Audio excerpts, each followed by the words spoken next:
Hello mga kamantik, ngayong araw ay mayroon tayong ayusin isang Sharp Kiga na washing twin tab. So sabi ng may-ari ay yung spin dryer lang daw nito ay yun lang daw yung hindi gumagana. So ito yung spin dryer, so okay naman daw itong wash motor niya.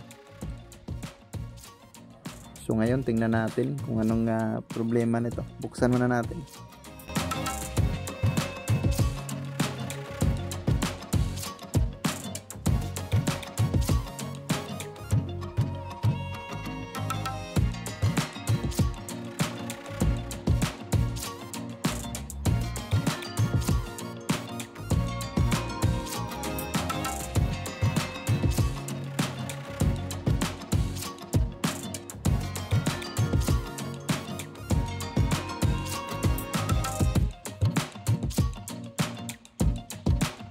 So ayan na, nabuksan na natin. So ito, first thing na nakita natin ay kumalas na yung brake nya. So ayan, kung makikita naman natin, ayan o. At tingnan naman natin dito sa kanyang mga wirings, capacitors. So ayan, check muna natin.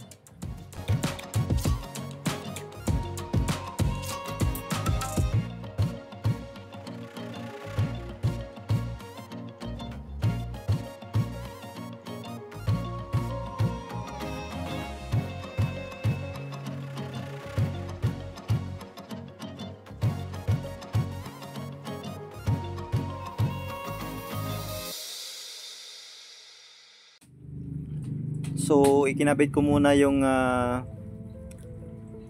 kable dun sa mahawak dun sa sa brick shoe.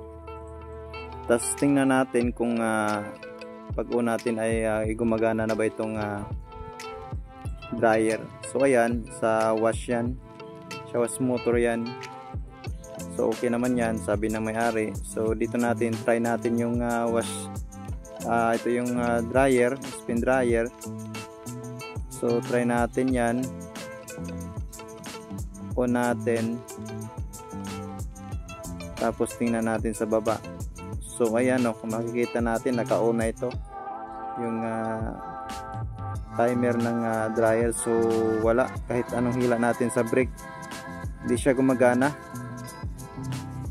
So ayan ulitin natin. So ayan,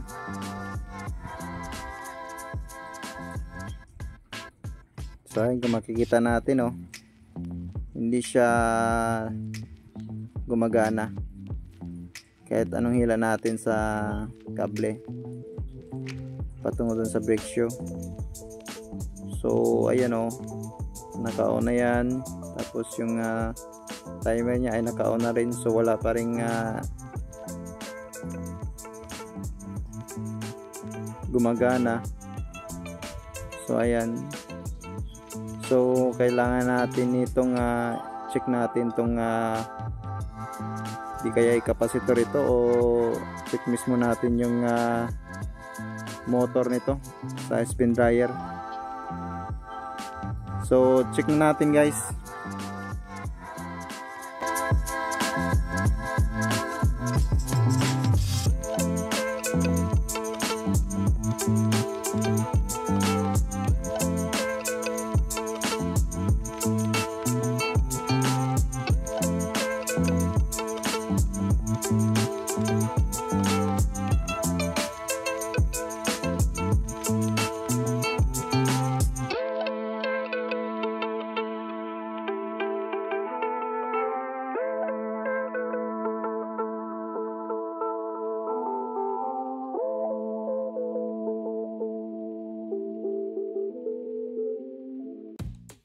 So ngayon, check natin muna yung capacitor. So ayan, set natin sa times 1K para sa capacitor. Tapos Shoot natin. So ayan, nakalibrate na tester natin. So ngayon check natin tong mismong capacitor. So ayan, na-discharge na natin. So ayun, nag-deflect yung tester natin, tapos baliktarin natin.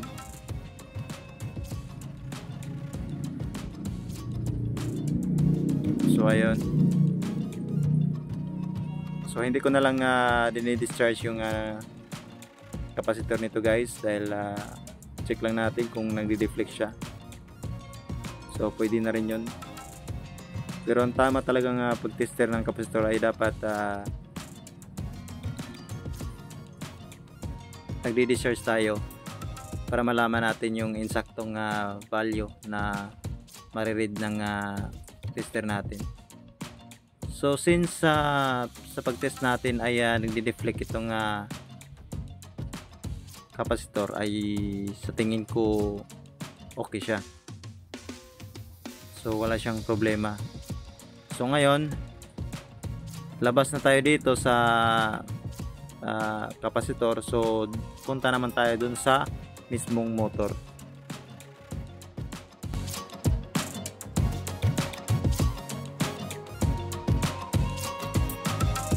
So ngayon, try natin ulit yung capacitor na nagdi-discharge tayo. So ayan, nagdi-deflect siya, discharge, tapos kabila naman. So ayan, nagdi-deflect siya, discharge na naman tayo. So pumapalo pala siya ng 3 UF. So ngayon ay dito na tayo mag-check sa mismong motor ng spin dryer. So ngayon, check natin.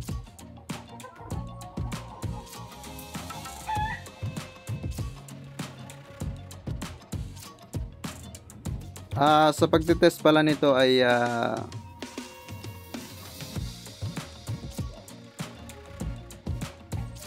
kailangan nag-deflect to lahat.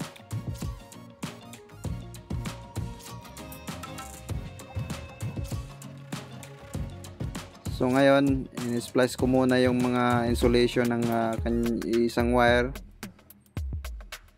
para may kawit natin ng maayos sa test probe natin. So sa pag-check ng spin dryer motor ay set natin yung tester natin dun sa times 10 ohms. So ayan, times 10 ohms. Tapos dito tayo sa mga wire, dito tayo mag-una sa color white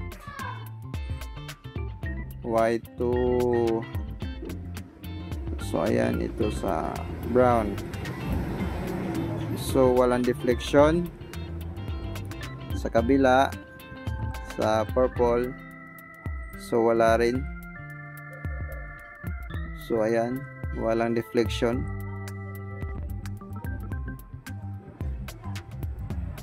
So ayan, kung makikita nyo naman yung pointer ng tester natin ay hindi kumikibo o hindi nagde-deflect. So ibig sabihin lang nito ay may tama na itong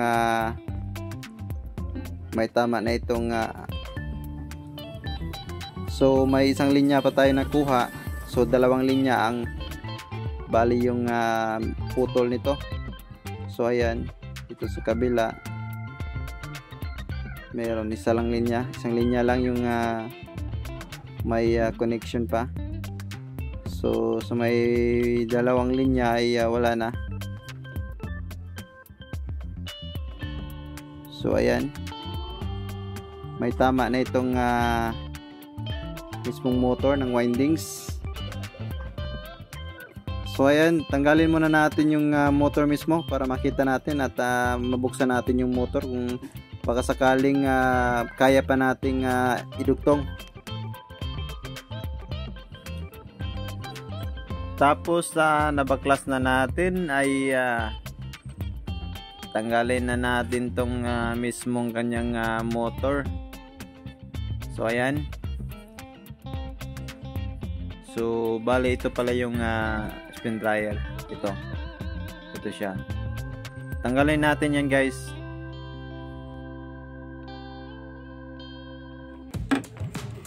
So ito na pala yung ipapalit natin guys, dahil sa pag-check natin kanina ay hindi na talaga siya magagawa pang ayusin. So swerte si sir dahil meron akong stock. Hindi ito bago pero goods na goods ito yung goods yung motor na ito. So ayan, tapos ito yung brake nya, friction nya. Ito lang yung ibabalik natin dito sa pagkabit. So ayan, 100% to na mas matibay din to dahil walang problema itong motor na ito. Swerte rin si sir dahil hindi siya matagalan, dahil pag wala akong stock nito ay mag-order pa kami sa kanyang motor. So ayan, bali ito yung ikakabit natin dun sa kanyang mismong washing machine. So ayan, kakabit muna natin to guys.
So check natin ulit yung motor.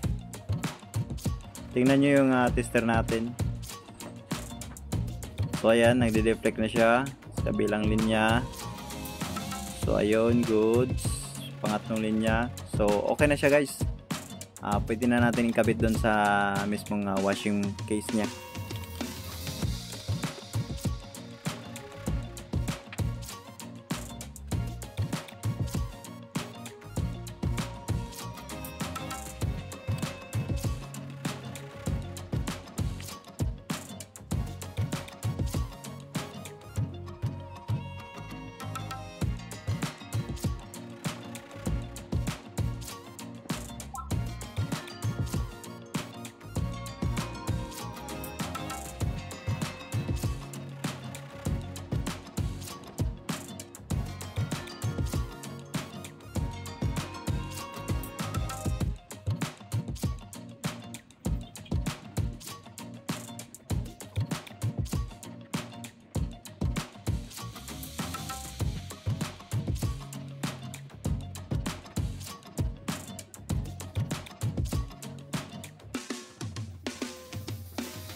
ngayon, bago natin i-fix lahat yung mga wirings at saka ayusin natin, ay on muna natin. Try natin yung good na ba yung andar ng spin dryer motor.